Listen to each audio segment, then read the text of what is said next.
very odd hours. Oh, yeah, yes.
How are you? How are you?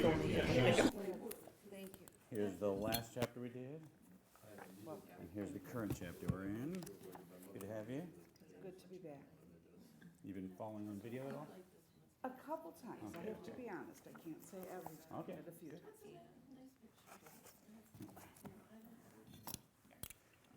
Hi, everybody. I got a whole table to myself today. Look at that. So far. Sorry, Rabbi. I You too. just sit there with you.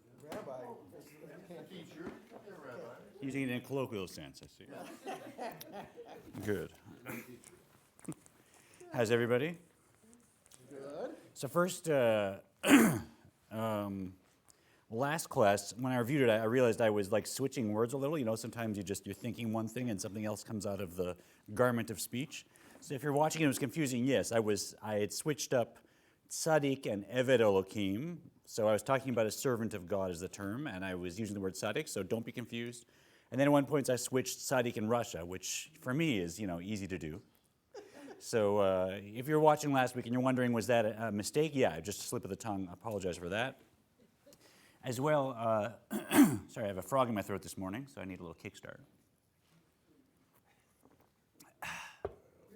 But yeah, I got some helpful feedback from people, two different people. One that someone who doesn't join us in class but is watching on video, so I hope you're with us this morning. Hello. That it is sometimes hard to hear people ask questions depending on where you're sitting. So I'm going to try and remember to repeat the question on this microphone, but help me with that. If someone has a question and we're going to discuss it, then if I didn't repeat it, feel free to remind me so that people watching online will hear the questions that come up. That's helpful for me too. Okay, there you go, yeah. And the second was also about questions. Someone shared with me the feeling that there might be more room in the class for questions and discussions around questions. So I wanted to put that out there and make a suggestion that I hope will address that. So from my perspective, if I can share with you, I feel like we're doing about 3 classes per chapter, which is it's a good pace. It leaves us time to go into everything. But often when we're having classes like this, it tends to bring up all kinds of questions, spiritual questions, life questions. And some of them, all of them are great. Some of them are, I think, inside the purview of what we're learning that day. And some of them sometimes are to me, outside the purview. All good questions, but I do, in the interest of keeping the momentum, about 3 classes per chapter. My suggestion is, if there's something that we have a question that we're talking about, let's bring it up and discuss it. But sometimes a question is either something that I feel like is a great question outside the class, or something we've talked about extensively, and I don't want to go in because it's a long conversation. So in those cases, perhaps I can stay an extra 15 minutes after. We can keep the cameras rolling. Danelle, if you're cool with that. And he is. And let's have the 15 minutes after class be room for any other questions, related or not related, things we've discussed or not discussed, and keep the class itself for stuff pertaining to what we actually read on the page. Did we mean this? Is he talking about this, etc.? Does that kind of work for everybody? Is that, yeah?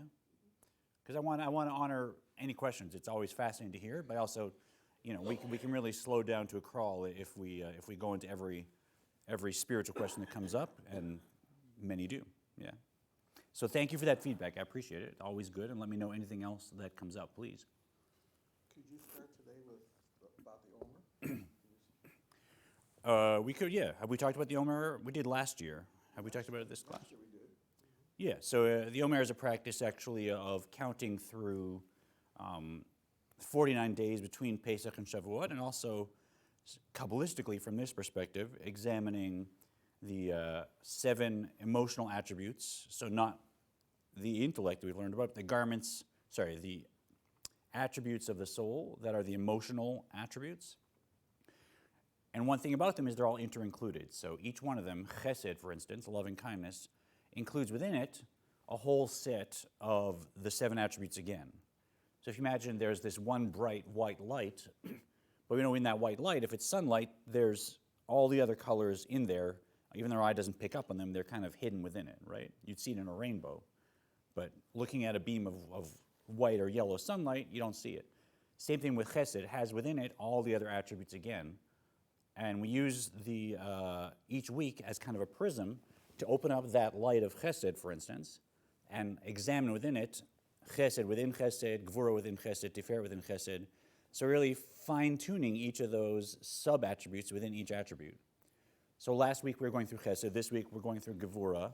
And if you didn't count yet, I counted last night, but today is hod shebigvura. So for instance, that would be the way in which my sense of boundaries and strength can borrow from the sense of acknowledgement and express my boundaries and strength with a sense of acknowledgement and honoring other people around me.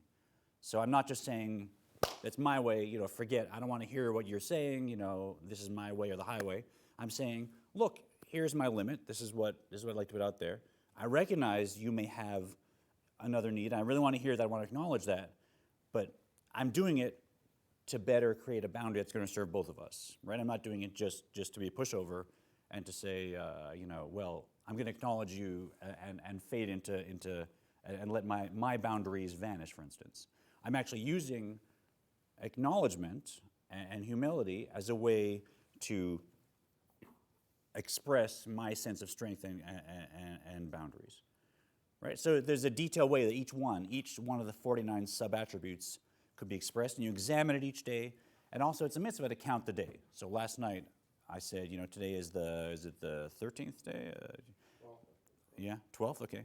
And also you count the weeks, so it's a mitzvah like all the others, connects us to the Ein Sof, and it's an easy one, because it doesn't bother your neighbors if you count 49 days. So it's one of those that I like to say is just sitting on the table that we can engage in and really self-examine and deepen as Jews. So There's an app for that too. there's an app, yeah. It's Nissen Mendel created a beautiful book that is now also an app, and you can look it up. It's called what's his center called? The one I have is called My Omer, but there's numerous different ones. Chabad, there's, There's an actual app and it has, Yes. yeah, comes up every day? yeah. Okay. And there's a reminder too. I just didn't Yeah. read it. So Nissen Mendel is very famous for having written a book that has a daily meditation for each of the sub-attributes. And you can really go through and focus on that aspect of yourself. It's like a 49-step self-examination. It's really beautiful to do every year. Certainly is. Good suggestion. So we're in chapter 15. This is our last. Does anybody else need the chapter? Okay. This is our last chapter that is defining the Beinoni, and we now have a whole set of information about the attributes of the soul, the structure of the soul, the garments of the soul. We have a good definition of a tzaddik, a Beinoni, and a rasha. And in terms of garments and identity, what's a tzaddik? A tzaddik is? Someone who's never sinned. Right. 100% identity and garments. A rasha is? The opposite. Yeah. In some way, both their identity and their garments. Russia. Yeah, Russia. So Russia We're not talking about a Beinoni. has at some point, both in their garments and their attributes, is self-centered, call it. And a Beinoni is what? Has never sinned and never will sin. Yeah, but the attributes, They're not completely. or not at all, The attributes are just like a Russia, completely self-centered, as strong as at birth, typically. But the garments, thought, speech, and action, it's like a Russia, like a tzaddik. So if I bumped into them on the street and I had a talk with them, very quickly I'd say, whoa, this is a very disciplined person who always does the right thing and is very other-centered. Maybe they're a tzaddik. And I'd put them next to, Joe Tzaddik, and you wouldn't know the difference, right? But if you could look at the inner camera and see their inner struggle, you'd see that Joe Tzaddik loves doing mitzvahs and loves being other-centered and would never in a million years eat a meal just because it tasted good, right? Because how self-centered is that? Whereas Joe Beinoni, for them, it's a huge struggle to manage the same level of behavior because they're just like me on the inside. So it's a constant struggle. And we have a few tools. The mind controls the heart. That's a tool that each of us can use in anything. We recognize even if I have a reaction to something, I can direct my mind to the exact opposite of what my heart has triggered, so to speak. Right? So no matter what my emotional reaction is impulsively, my response to that emotional reaction, intellectually, I can just direct my mind to the exact opposite of what it is I want to say, do, or think at any time. And that can override the impulse of the heart. And over time, as we see, it can also shift the nature of the heart. But that's a different story. But primarily, the mind is ruling the heart. And we have a second big tool, and that is that moment in prayer where the Beinoni is able to experience the inner life of a tzaddik. So I highly suggest, as we continue, that everybody find and deepen a moment, perhaps in the morning of prayer, and just have a look at what is the balance between your thought, speech, and action and your sort of internal drives. How is it when you're saying the Shema, for instance, in the morning, versus how is it when you're in traffic honking at your neighbor, right? So that is an anchor for the Beinoni and also for us to try and find our highest point of the day and then keep the impression for that throughout the rest of the day. Because your mind can go back to that and use that to rebalance yourself when you get a little trigger going on. It's very key. And this chapter, we're looking at the idea of not falling back onto automatic. Not falling back onto automatic. And that is something the Alter Rebbe brings up, that at every level, whether it's a Rasha who's trying to improve their behavior, a Beinoni who's trying to become a better Beinoni, or a tzaddik who was trying to complete themselves of a tzaddik, or maybe even a complete tzaddik, I'm not sure, right? But at every level, we can fall back onto automatic and not be pushing ourselves to grow.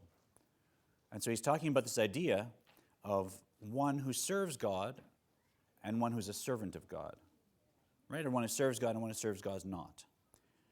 And to recall, we brought up this instance from the Talmud where Ben Hehe approached Hillel and said, what's with this piece from Malachi that says, then we'll know the difference between the tzaddik and a rasha, between one who serves God and one who serves God not. And Ben Hehe asked Hillel, why the extra terms? Obviously it's tzaddik, and a rasha must be one who serves God and was not serving God. So why does the prophet repeat two extra terms? What else do we learn from that? And Hillel says, it's about the one who serves God. The one who doesn't serve God is the one who reviews their studies 100 times. The one who doesn't serve God is reviewing their studies 100 times. The one who's serving God reviews their studies 101 times. Right? To which we say, what? What's the difference? 100, 101. They're both spending a tremendous amount of time reviewing. Why is that the difference? So Hillel says, well, look at the donkey drivers. The fee for the first 10 parsi is 1 zuz, but you go 1 parsi more, or parsa more, and now you pay 2 zuzim, right? So for the 11th parsa, you pay 10 times the mileage, the per mile rate, as you pay for the first 10 parsi. So why is that? It's because the donkeys are used to doing 10 parsi trips. They start going and they just do it. It's not unusual work for them. They're accustomed to it. But once they get to the end, the donkey knows it's done, the driver knows it's done. Now you're like, oh, it's just 1 more parsa up the road, please. Now they got to really, get the donkey into gear, and the driver doesn't get his break, and etc. And so for that extra effort, you have to pay an entire other zuz. And same thing for us. Back in the days of Hillel, they didn't have all these incredible books, right? To write a book, someone had to sit down and write it by hand, so it was not that easy to do. And plus, our entire oral tradition was not written down yet. So to learn this story, or any story from the oral tradition, you had to learn it orally from a teacher, and then you had to repeat it enough times so that it sank in, because there was no books to go back to. So 100 times was standard, right? If you want to remember this stuff, learn it from your teacher, now review it with your partner 100 times, and then it'll sink in, and now you know it, right? You can't just go to a book and open it up like we can. So for them, 100 times was just standard. That was normal. But once you're done, now you got it in your mind. Now to go back and do 101 times, are you kidding me, right? That's extra work. So that's a beautiful example, because that's, for us, a very high level of commitment to go over it 100 times. But even that high level of commitment, if you're just stopping there, now that's your regular, it's your automatic. Now you're not serving God anymore. You got to go the 101st time. So for each of us, whatever level we're at, whether it's an ordinary person or a Beinoni or, God willing, a tzaddik, you still want to push yourself to go that extra energy that day, right? And it doesn't matter that compared to other people you may be at a very high level. Once you go on to automatic at your level, now you're not serving God, and they may be serving God even at a much lower level. Yeah? Why did he call Moses a servant of God then, instead of one who serves God? Or is it Yeah. translated incorrectly? Is that's specifically what they say, that Moses is Yes, servant of God? Yeah. as a servant He of brings it up. He says that when they use the term as servant of God, they're talking about the level that person has achieved. So Moses is a tzaddik, and he as we read last week, he uses the term to also talk about the difference between a tzaddik and a beinoni, where a tzaddik has finished transforming their animal soul, and that's done, and they no longer have to struggle with it, so they're a servant of God because Moses didn't have, an evil inclination that he had to deal with, right? He could make mistakes. Tzaddik is one who serves God, and Rasha is a servant of God. Right, that's what So is Hillel. Moshe Rasha? It's complicated because there's the definitions in the Talmud. So when a Talmud says a tzaddik, they don't necessarily mean the tzaddik like this. And when they mean a beinoni, they certainly don't mean a beinoni like this. By tzaddik, they just mean like a great person. They're being Yeah. loosely translated. Yeah, and also in the Talmud they were kind of saying a tzaddik is someone that doesn't serve God, that serves God, and a rasha is someone that doesn't serve God. So that raised the question: why the extra terms? Right. So yeah, from Ben Hay's perspective, a tzaddik is someone who's serving God. A rasha is somebody who isn't serving God, and so he's like, why use the extra terms? It raised a question, and the Alter Rebbe has answered the question by getting more sophisticated and saying, even a tzaddik can be one who serves God or doesn't serve God, and a tzaddik and a beinoni can be one who the beinoni is serving God but the tzaddik isn't, and a rasha can be serving God, not serving God, and at every level, it's more complex than just that. And I think the Haggadah was written before the Zohar. Well, Depends what you think about the Zohar, yeah, Yeah. okay. Yeah, Yeah. so maybe that's why the Yeah. terms are more Yeah. loosely. So from the perspective of a tzaddik is one who is a servant of God, that means that they're no longer having to transform their animal soul. It's done, they're a servant, they have almost the title. From the perspective of, is a person struggling with themselves to push themselves further, now it's a different meaning. So this is one where it really depends on the context, right? And for us, what I take away is you don't want to fall back onto automatic, right? None of us is at the level of Moses, so for us, we just want to make sure we're comparing ourselves today to who we were yesterday, not to, Shimon over there and David over there. So we looked at that. This is the beinoni, it's something that's an Eved. Basically, we looked at that question. So we're on page 223 on the first of Shvat. Uva beinoni yesh gam ken shtei madregot, oved Elokim vasher lo avdo.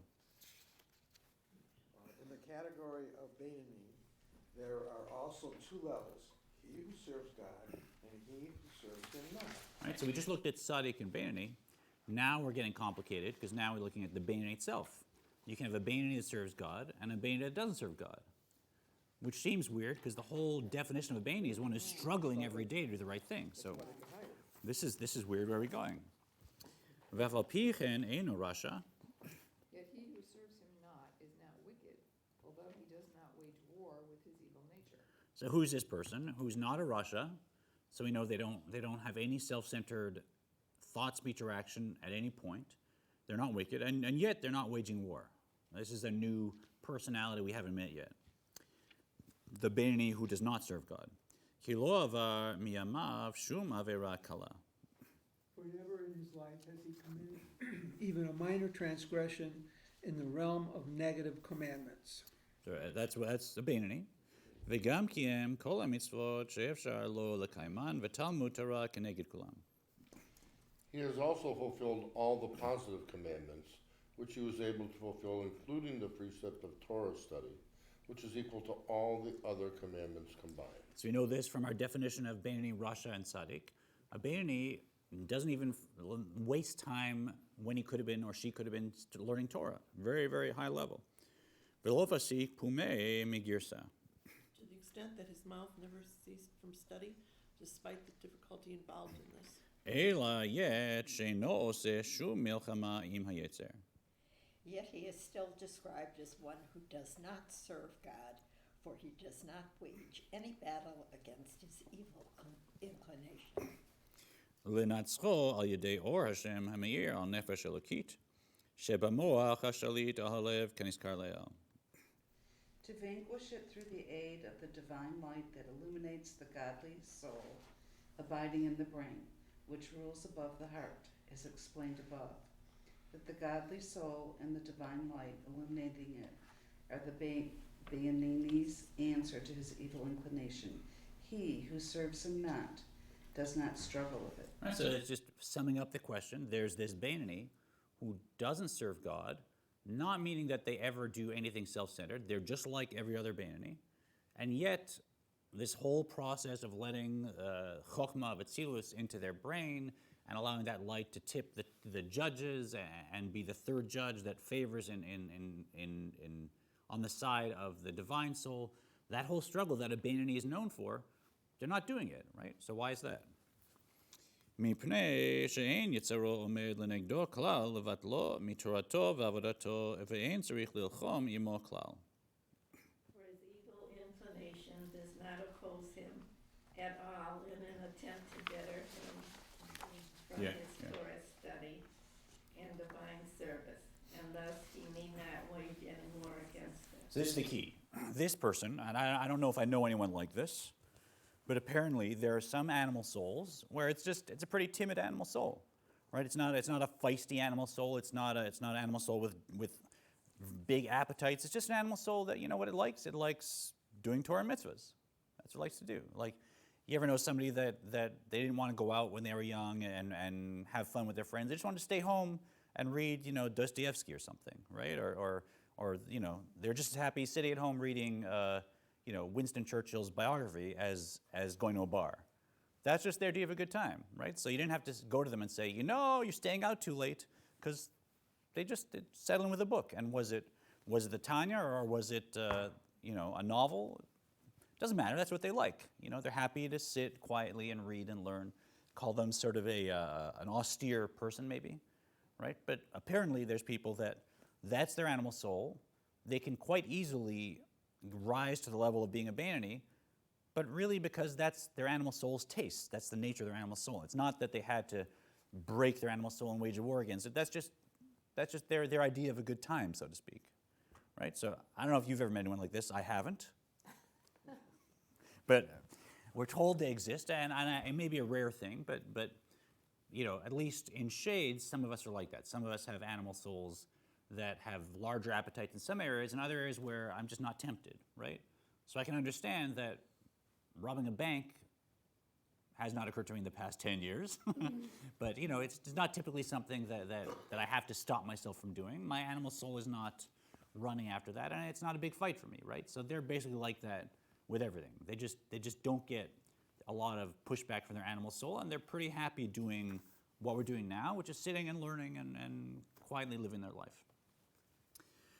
כגון שהוא מתמיד בלימודו, כתיבו מתולדתו על ידי תגבורי המרה שחורה. So it is, for example, with one who is by nature an assiduous student due to his stolid temperament. Right, this is the bookworm. It's just, what do you want to do today, Your buddies are calling you up. I'm going to sit and read something, Come on, let's do, no, I'm fine, right? So it's not really that person may live life without having to push themselves to not do crazy things, because their tastes are pretty balanced. It's what they like doing. וכן אין לו מלחמה מתאוות נשים מפני או אנשים שהוא מצונן בטבעו. Me, who's also free of conflict with sexual desire due to their, call it a frigid nature. So I don't even like this either, but maybe there's some people that, they're more interested in kind of studious things than bodily things, and that's not just not a big motivator for them. So maybe this exists. וכן בשאר תענוגי העולם הזה הוא מחוסר הרגש הנאה בטבעו. And similarly, with other mundane pleasures, he need not exert himself to master a desire for them, for he naturally lacks any feeling for enjoyment. Right, so it's pretty, You could say, let's go to this expensive restaurant with great wine and good food, and they're like, sure, maybe, or we could go to McDonald's, or as long as there's something to eat, so I can sit down and read again, I'm fine. It doesn't appeal to me. So if you ever met someone like that, that may be this kind of person who could be a Beinoni, but not because of some big struggle against their animal soul, but rather because for an animal soul they didn't get a bull, they got a squirrel, right? And so it's, the squirrel just runs around, does its thing, and doesn't bother me, and I don't bother it, and we're fine, right? It's not a big struggle. I can be a Beinoni because that's what my animal soul wants to do. So I think it's an unusual personality, but we're looking at it more in the context of what we can learn from it than because, this is what a lot of people are faced with in their consciousness. ולכן אין צריך להתבונן כל כך בגלל השם, להוליד מבינתו רוח דת ויראת השם במוחו. For this reason, he does not need to contemplate so much on the greatness of God, to consciously create a spirit of knowledge and fear of God in his mind. Right, so this person comes to the Alter Rebbe for Yechidus, and Alter Rebbe says, so how's your learning? Oh, I learned this, what self-centered traits are you working to avoid?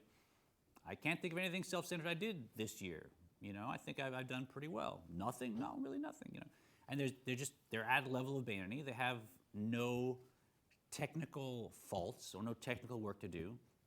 But it wasn't, as we said, because they're struggling with Yetzer Hara, and the Alter Rebbe is not going to necessarily say, oh, in order to avoid doing this, in order to get you to do more other-centered stuff, I need you to sit and contemplate godliness, because they're already doing it, right? So, in one sense, why bother? If they've already reached perfection, why mess with it, and why bother sitting and meditating? Maybe it's not necessary, right? So this chapter is cautioning us against foxes, and I've driven out all my demons, and I'm at 100%. Okay, but are you working, right? You don't be missing that dimension. So even the Beinoni who has not had to struggle, but is still a Beinoni, the Alter Rebbe is saying, no, how are we going to get you to be a servant, a one who serves God? How are we going to get you to work, even at your level, where you don't have to push to get to that level? How are we going to get you to keep climbing your own ladder? That is self-centeredness to some degree, because that's what satisfies them, is they're doing what satisfies them themselves. They're not, engaging in the world. It's got. There's an element. It certainly is not. It's not a passionate other-centeredness, right? They're happy doing that. Right. Yeah. So in some way you could say it's self-centeredness, but the self-centeredness is like Mother Teresa style self-centeredness, right? It's just like I want to help people. Right. That's what I'm doing all the time, 24/7. Right. That's pretty good, right? Yeah. But Which can be detrimental. Yeah. So for them, for their spiritual journey, they want to recognize I still want to be one who's working.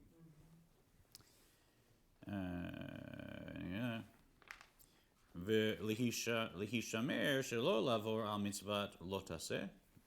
In order to guard himself from transgressing any prohibitive commandments. Right, so that's not a worry, right? There's not really a big drive to go, eat a big, lobster bacon double cheeseburger, challah sandwich on Pesach. It's not occurring to them, right? ואהבת השם בליבו לדווקא בקיום המצוות ותלמוד תורה כנגד כולן. He also need not create a love of God in his heart, which would motivate him to bind himself to him through fulfilling the positive commandments and through Torah study, which equals all the other commandments together. Right, so he just referenced the two techniques we're about to start learning, right? The long short path, which is using meditation to generate new emotions, which was contemplating on the greatness of God to consciously create a spirit of knowledge and fear of God in my mind. So that's the long short path we're about to learn. And now he's about to talk about the short long path, which will come afterwards, which is using the hidden love that's already there. We kind of touched on them. He keeps coming back and referring to both of those techniques. And really, the Beinoni who is not serving God, they may think they don't need to use their intellect to create emotions because they're already at 100%. So why, what's to motivate? right? They don't have to create a love of God so that they will do the Jewish things that will connect them to the Ein Sof, because they're already doing them. They're already connected, right? So who cares if there's a consciously created love or not? I mean, compare me, Bani, who's not serving God, to everybody around me. I'm way above them, right? Right? That person forgot to study Torah for 10 minutes, and that person didn't scold their friend, who they could have helped, and that person, who knows what little tiny. And I'm 100%. Why should I bother meditating? Well, that's a trap, right? The Bani who doesn't serve God has to also be working and has to focus on themselves and find a way to ignite something. Ela dailo be'ava misuteret asher belev klalut Yisrael shenikru ohavei shmo. The hidden love of God found in the heart of all Jews who are called the lovers of his name is sufficient for him. Motivation is fulfilling the commandments, since he is naturally so inclined. For a Jew who must engage in battle with his evil inclination, the love hidden in his heart is not enough. He must arouse it to an active, conscious state. For the person who is free of conflict with evil, however, is hidden love, together with his naturally favorable character traits, is sufficient. Right, so even the short, long path, which we will learn about in the future, that's 18 through about mid-20s, right? Even that, the Bani who doesn't serve God doesn't really need to do, right? For us, we have this hidden love we'll learn about, and we have an easy way of triggering it and bringing it out into the open so that it can motivate us to be in a high-functioning state. But the Bani who's not serving God, they're already in a high-functioning state vis-a-vis all the commandments. And so the love that's hidden in their heart, that's fine. They don't have to even reveal that, right? I mean, they're already at 100%. So where is there for them to progress, right? That, again, is a mistake, that they always want to find a way to be serving God. Falling back on automatic at whatever level is going to be, could be a trap. For this reason, he is not considered one who is serving God at all. Right? Ooh, harsh words, right? This is a Bani. We've done, 14 chapters on learning what a lofty level of Bani is and how maybe there isn't one that exists today, and it's something we can all achieve, but it's really, in some ways, inspirational in the end. And now he's saying, here's someone who's a full Bani, and yet they're not serving God at all. Right? What you and I do with every push and every trying to improve ourselves, hopefully on a daily basis, what even a regular Rasha can do, this Bani is not doing it at all. Because he is not. It's not a struggle. Not struggling. There's no struggle. That doesn't quite make sense to me. It doesn't make sense? How so? Well, I just think he's still a Bani. He's still fulfilling all the commandments. He's doing everything right. So why do you have to struggle? Well, no, we're not saying why should he be serving God. He's just saying he isn't serving God, right? So you're asking the question, why should he be serving God? Which is a good question, right? But what he's saying is this Bani is not serving God, which you seem to agree with, right? He's just, there's the roller coaster where it's and it works to bring you up. And then when you're at the top, now the rest of it is just coasting, right? Even when you're going up, you're still using the momentum that you did. There's no more work. Right? So once you're at the top of the roller coaster, you're just coasting down. There's no work. It's just an automatic ride. So that's the Bani. The Bani is at 100%, but it's a coast. There's no pushing to get up in the morning. There's no pushing to not say that, to not think that. It's just coasting, right? That's just, they're automatic. So. Is that part of the definition that the struggle is involved with it? If that's part of the definition, that's why. Well, yes and no. Yes and no. Generally, a Bani is one that's identified with tremendous inner struggle, but outer. So that's the definition. So if there's no struggle. Yeah, but he's not saying that they're not a Bani. Well, This is a Bani. it's a limited Bani. Yeah, it's a Bani that's not serving God. That's the definition. So 70%. So what he's saying is that That makes sense to me. So he's you a have to Bani, struggle to but serve he's God. not really doing good. That's what life is. He's about. not serving God. I just- Which Yeah. is a negative connotation. Now I- For sure, yeah. now you Yeah, lost there's me. one more, yeah? Yeah, I mean, every day in the morning prayer, we say that we have to see ourselves as leaving Egypt, which is our boundaries. Yeah. So every day, we have to step outside our boundaries and go a little further. Yeah, exactly. And if we same did it concept, today, yeah, that's yeah. not enough for tomorrow. Yeah, We that's a have to good, do it that's a every good way day. to say it. For this Beinoni, being just a perfect Beinoni is their Mitzrayim. That's their limitation, right? And they can just stay within there. They're in their little box, and they're a Beinoni, and that's how their animal soul is happy being. And there's no avoida, there's no work, there's no Right. pushing themselves to improve. So yeah, they're a Beinoni, and compared to me, they got a reward in heaven, and then they're doing all these mitzvahs, and they're you'd think they're a tzaddik looking at them, but on the level of who's serving God, who's working harder, who's climbing that hill that day, I may be above them, right? Even though I'm way, way below them in terms of my technical level. You're Russia, you're above. Yeah. Even though I'm Russia, on the level of avoida, of work, I'm outworking them. I'm hustling harder. Detroit hustles harder, right? So this Russia, they're hustling, and the Beinoni is just coasting, right? So you don't want to get stuck just looking at it technically, that if I checked my boxes, I'm good. I want to say, who was I yesterday, and how I made myself better today? Yeah? That's leaving Mitzrayim, exactly. It's a lot of work, yeah. Ki ahava zo hamzuteret eina pulato v'avodato klal, ela hi yerushatenu me'avotenu lichlal Yisrael uchmo sheitba'er lekaman. For this latent love is not of his making or achievement by any means. It is our inheritance, bequeathed by our patriarchs to the entire Jewish nation, as will be explained further. As you see, in 1819 and 44, he talks at great depth about the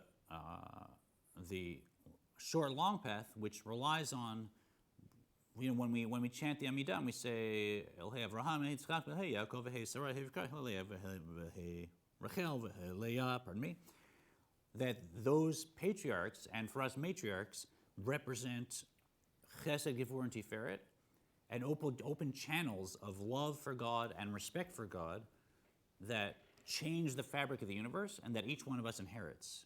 Whether we know it consciously or not, we have deep within ourselves a love of God and respect for God that are always active on a subconscious level. It's like, and we can take a sidebar here, it's like, I love my kids, I always love my kids, but for the past 20 minutes, have I been thinking about that love for my kids? Have I been consciously experiencing it? No, right? But I know I love them. I know I'd give up my life for them, right?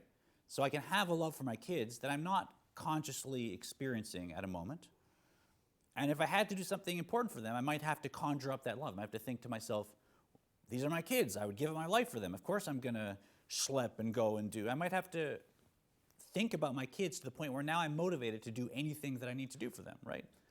But not at all times in my day am I conscious of my love for my kids. Sometimes I'm focused on other things. And same thing with our love and awe that we inherit from Abraham and Isaac and Jacob with compassion. You might go through a whole life for many years without ever focusing on that and bringing into conscious awareness this deep love within our souls that we learn would actually cause us to give up our lives rather than be separated from God, right? So there's a quick meditation that allows us to do that, to bring that deep drive in our soul that is just inherited. We didn't create it, just bring it to consciousness, right? But that's not something that I generated, that's something that I inherited. It's like an epigenetic flow from many, many, many generations back, right? It's part of our spiritual genetics, so to speak, right? So we all have it, but many, many people are not even conscious that it's there, right? So the Beinoni who's not serving God, who's relying on that hidden love and not even revealing it, that's not their own work. It's not their own making. They didn't generate those emotions. They're relying on our patriarchs and the echo in their soul from the energy of the patriarchs. It's not their own work. And now he brings to another option, which is not someone that has a naturally, call it timid or austere animal soul, but someone who has animal soul like you or I, but through many years of training and practice has accustomed themselves to living the life of a Beinoni, right? And you might make something habitual to the point where now, again, you're coasting because you've trained yourself to do it. So this is a second possible Beinoni that's not serving God, is not one that just has a meek animal soul, but one that's really trained themselves to the point where now it's easy. וכן, אף מי שאינו מתמיד בלימודו, בטבעו רק שהרגיל עצמו ללמוד בהתמדה גדולה, ונעשה ההרגל לו טבע שני. So too, he who is not inherently studious, but has accustomed himself to study diligently, so that this habit has become his second nature, thus diligence is now natural for him. Right, you can do that, right? You can take somebody who doesn't learn, and 1 month learn half an hour a day, and it's very hard.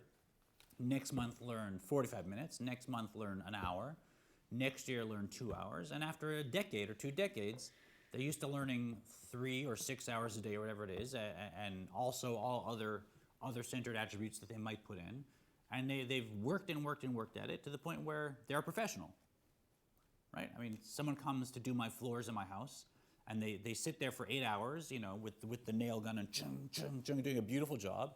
I look at that and I say, that's a Herculean job. It would take me a year to do that job, and I do it so badly, and I'd be stressing and straining to do this, and yet this is just a day's work, right? You know, these guys show up and just all day long, perfectly every time, and then they go home and live their life, right? It's not a big struggle. It's hard work, but it's not a big struggle. So this person has become a professional in terms of being a Beinoni, but just by practice. And so they're at a point where now they've practiced it to the point where it's customary, they can do it, and they're not struggling to go beyond that. Professional Beinoni? Is that what Yeah. you said? That was my gloss. I've never heard anyone say that. It just occurred to me today. I was like, it's a professional, right? They're, Trained I professional. call them, they're even worse would be mercenary, right? But not mercenary. They're good at it, right? Good at it, right. They've become skilled at it, but now they're so skilled that it's like, okay, here's a better one. You know, the circus person that comes out and they have a circus act and they come out and they're like, whoa, can I possibly walk across this tightrope, you know, with the ball bouncing on my head? Oh, I made it across once. And then 10 minutes later, they're doing crazy flips with the ball in their head, and you realize that it was all so easy. They were faking it, right? They had to make it look hard for drama, but really they could walk back and forth on this tightrope all day, and there's zero chance they're going to fall off, right? Not because they're pushing themselves. You're not really seeing them do something difficult for themselves. They've mastered it to the point where it's easy for themselves, right? So for them to really risk something, they'd have to be doing much harder than what you're seeing in the show. They're just making it look like it's hard. So Beinoni's like that. They practiced it to the extent that they're never going to fall off that tightrope, right? They're just so trained. For them, they could just, I'm not smoking cigarettes, sorry, that's bad.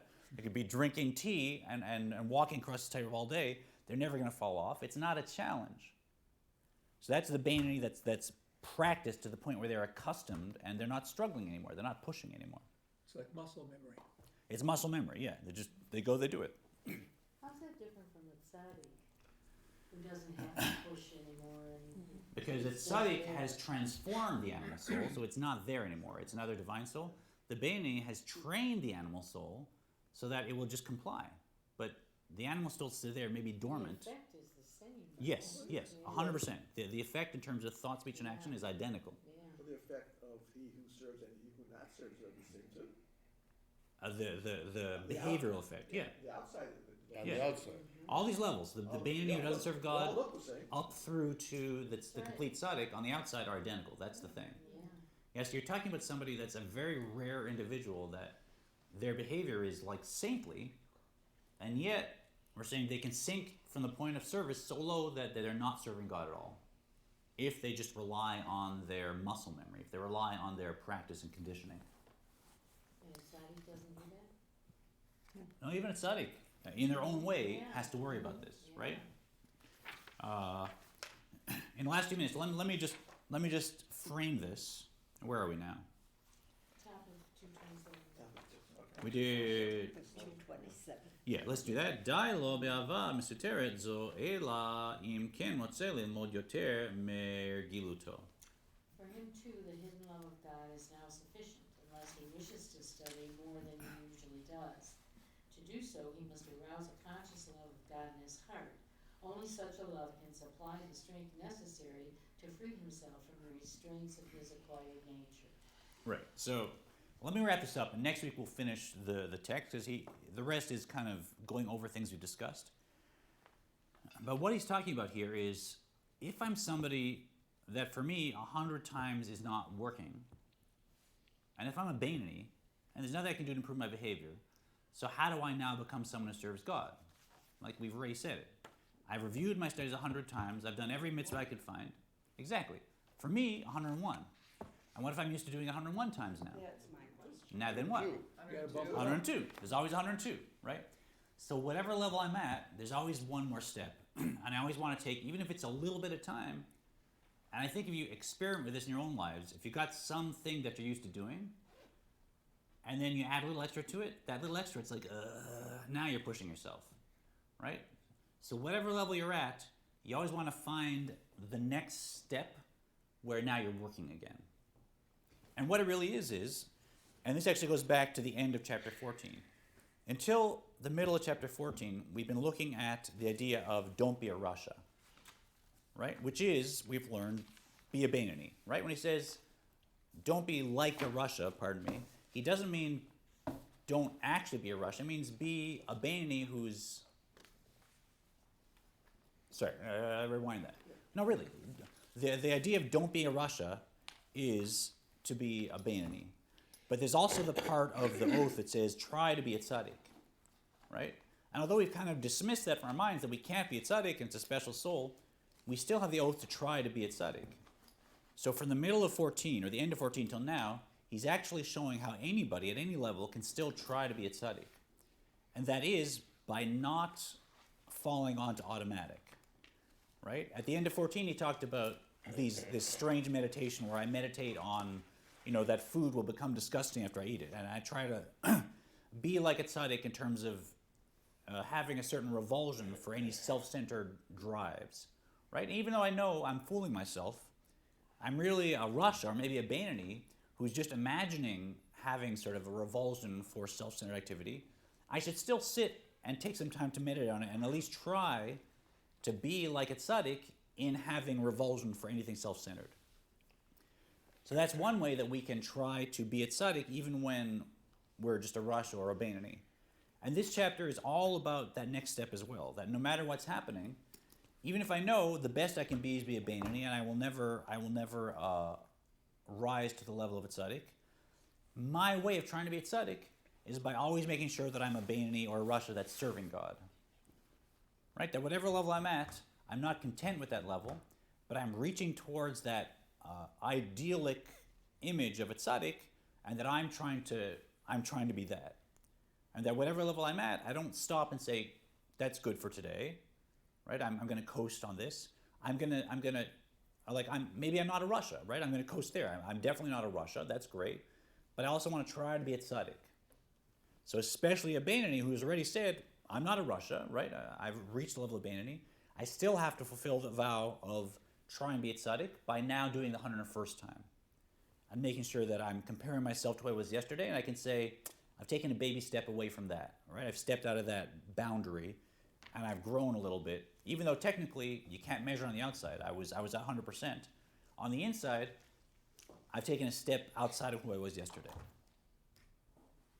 Okay, any questions? We'll hang out. Any thoughts that occur to you? And let's keep the cameras rolling for a bit, if you would. On the outside, though, it just seems like the tzaddik is coasting on the outside. He's not struggling. Yeah, no, you wouldn't think that a tzaddik is struggling, right? The way a tzaddik has to work, it's their own kind of other realm, right? For them, it's, I guess, more learning or less sleep or more mitzvahs or finding better ways to understand people so that they don't make mistakes. But I'm sure at their level, they still have ways of working or not working, right? I mean, a tzaddik gets tired, right? I mean, a tzaddik needs some sleep, so if they deny themselves a little bit more sleep, that's working, right? I mean, how much, they can't spend 100% of the time learning, so if they increment a little more, that's working. My understanding is also that the tzaddik is bringing down revelations. Yes. We're basically giving up prayers. And so for them, it would just be more work, like you say, do more of what you're doing each day, try and push it a little further. Yeah, we don't in this text talk so much about the work of a tzaddik. He had another book called Sefer Shel Tzaddikim, which got lost in a fire. But yeah, the work of a tzaddik is, as you said, to bring down new light and new revelations, and that is their form of work. They're not resisting doing a self-centered activity, and they're not struggling to make themselves do mitzvahs, but they are working to bring down more and more light and to have more and more impact. So they're still a human being who's working. Yeah. So, this is the book of the lady whose drawings are out in the cases. Yeah. Kentucky Mary Jones told us she's taking a break. Yeah. She puts the Kabbalah back on Kabbalah Shabbat. Yeah. Oh, very nice. Sounds like This is Ola. the 10 sefirot. Yeah. Yeah. Yeah. And she's got Open it up. enough She does it. sense. Yes, I mean, she's doing Keter, Chochmah, Bina, Chesed, Tiferet, Netzach, Hod, Yesod, Malchut. Even the colors match the colors of the outside. Yeah. And if you open the book, you'll. And then she's got inside, she's got a new drawing of each of the sefirot inside each one of them, right? The water, the tears, see the water coming down? That's God's wisdom. Oh yeah, coming down. yeah, beautiful. I really enjoyed it. She was fabulous. Now that I've been doing it for a while. She starts off in her beginning, she defines Kabbalah. Every day, my mind is And just the whole bit is It's gorgeous. Yeah. Oh, look at the little. She does little micro. Those are proverbs, some of them Yeah. are proverbs, she does calligraphy around the helps me sides every day to there. be able to. She worked with like a teeny See? tiny brush. Have a good meeting today with the cancer concert. Thanks. Yeah. We'll talk next week. Okay. It looks like I'm not going to New York, so we can probably meet next week. I'm coming with time. Okay. We'll talk. Okay. It's amazing to see how far it's spread and the beautiful things people are doing. This is gorgeous. Her husband, her first husband was an astrophysicist. Yeah. If you're wondering what we're talking about, this is I told him, I was talking to him. Deborah Band, Kabbalah Shabbat, the Grand Unification. She unifies, How beautiful. yeah, her work is Negative connotation, but it also has some positive unifies Yeah. the big bang, Push yourself further to keep doing. science Yeah. with Kabbalah. It's like I said with that morning prayer. I mean, I didn't And 'cause understand she that sees, first. she's Yeah, comes but from every both morning when worlds. you Yeah. see yourself And, personally as coming I out of mean, Egypt, look who which means that, we're in exile. when Yeah, I saw this Every green. day, we have these Green boundaries, and and we need to Snacks. step outside those I said, boundaries and really try to push ourselves. I was almost shaking, I said, how do You're you doing do it. that? Yeah. You got them to do that. She You knows. are. Right. Physics seeks to unite all subatomic physical forces in the grand unification theory. Kabbalah describes the unification of all matter in its divine origin. We'll look through both these lenses to find a focus on Kabbalah Shabbat. Yeah. Yeah. And then in the back, she. I like that. She has the little, the old-fashioned atom. Hi Cindy. Are there 10? Nice to see you. Yeah. In the back, she You are not comments the- on each of her Always happy to plates, see each you. of her drawings, No, I missed you. on how wine transforms Yeah. the Yeah. feelings on Shabbat and brings down the wisdom of God. And it was just fascinating. She was terrific. We had dinner with her Oh, then. you met her. Yeah. Oh, good. And I mean, I was just bowled over. Her speech was fabulous. And her drawings, they're in the cases out there, are magnificent, really magnificent.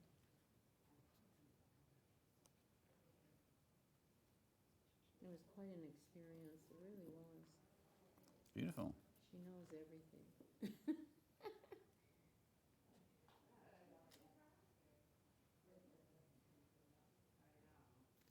It's really meant to be a prayer book Yeah, no, you could pray Yeah. from this. Yeah. of Kabbalah Shabbat.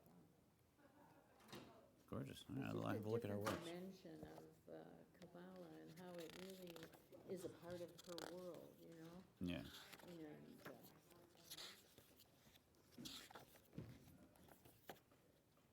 I don't know, they probably didn't tape her presentation, but she did a wonderful job.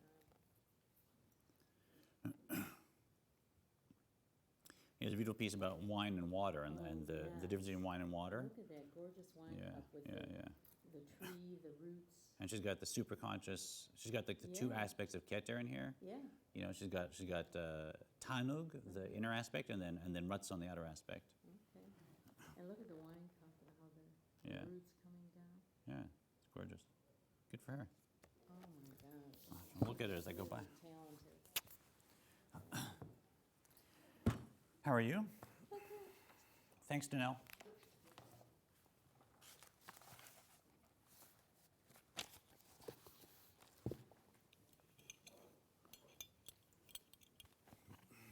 Oh, here's the jealous God and the water.